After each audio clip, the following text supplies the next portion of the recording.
Assalamualaikum warahmatullahi wabarakatuh. Saya Evin Andrini dari kelas SAD. Dalam perkuliahan hari ini saya akan menjelaskan tentang PowerPoint saya, yaitu tentang prosedur berperkara di pengadilan agama tentang cerai talak, cerai gugat, dispensasi nikah, dan perkara ekonomi syariah. Yang pertama yaitu prosedur berperkara cerai talak dan cerai gugat di pengadilan agama. Dalam pendaftarannya hampir sama, yaitu penggugat atau kuasanya datang ke pengadilan agama mendaftarkan perkara di pengadilan agama untuk menyatakan bahwa ia ingin mengajukan gugatan.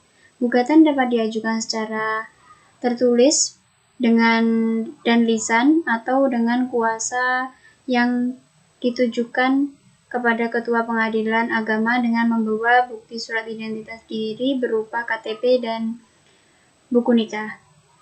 Yang ketiga, panitera pendaftaran perkara menyampaikan gugatan kepada bagian perkara sehingga gugatan secara resmi dapat diterima dan didaftarkan dalam buku register perkara. Keempat, setelah didaftarkan, gugatan diteruskan kepada ketua pengadilan agama dan diberi catatan mengenai nomor, tanggal perkara, dan penentuan hari sidang.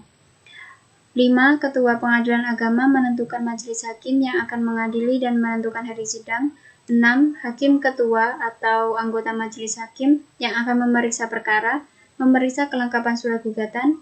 7. Panitera memanggil penggugat dan tergugat dengan membawa surat panggilan sidang secara patut dan semua pemeriksaan perkara dicatat dalam berita acara persidangan. Kemudian persamaan dan perbedaan prosedur perkara antara cerai talak dan cerai gugat ialah persamaannya sama-sama melakukan pendaftaran bagi seorang yang ingin mengajukan perkaranya. Kedua, membayar biaya perkara. Ketiga, pemohon dan termohon dipanggil oleh pengadilan agama untuk menghadiri sidang. 4. Sidang pertama menghadirkan para pihak dan menawarkan mediasi. Kelima, apabila upaya perdamaian melalui mediasi tidak berhasil, ditolak atau tidak berhasil, maka pemeriksaan perkara dilanjutkan dengan pembacaan surat permohonan, jawab-menjawab, pembuktian, dan kesimpulan.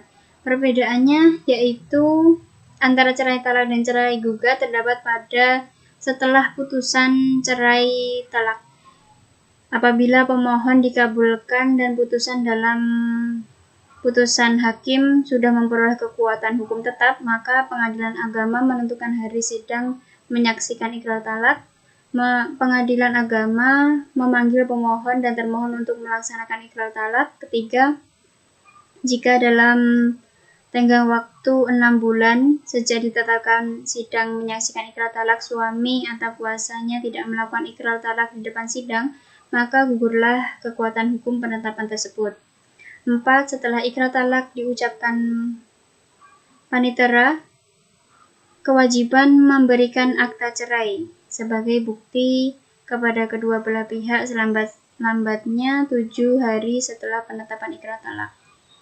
Yang kedua, prosedur dispensasi nikah.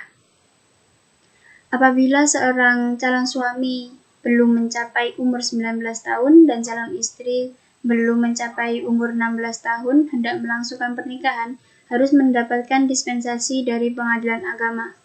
Pemohon dispensasi nikah bagi mereka tersebut diajukan oleh kedua orang tua calon mempelai laki-laki maupun calon istri kepada pengadilan agama yang wilayahnya bertempat tinggal. Kemudian pengadilan agama setelah pemeriksaan dalam persidangan dan berkeyakinan bahwa terdapat hal-hal yang memungkinkan untuk memberikan dispensasi tersebut, maka pengadilan agama memberikan dispensasi nikah dengan suatu penetapan. Salinan penetapan itu dibuat dan diberikan kepada pemohon untuk memenuhi persyaratan melangsungkan pernikahan. Pengadilan agama setelah memeriksa dalam persidangan dan berkeyakinan bahwa terhadap hal-hal yang memungkinkan untuk memberikan dispensasi tersebut, maka pengadilan agama memberikan dispensasi nikah dengan suatu penetapan.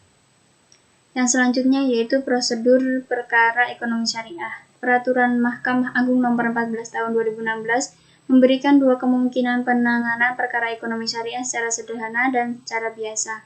Penanganan perkara ekonomi syariah dengan cara sederhana mengacu kepada Peraturan Mahkamah Agung Nomor 2 Tahun 2015 tentang tata cara gugatan sederhana atau biasa, dikenal dengan istilah Small Claims Court.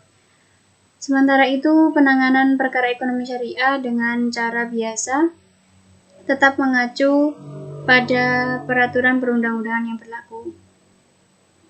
Baik, itu yang dapat saya sampaikan. Ada kurang lebihnya mohon maaf.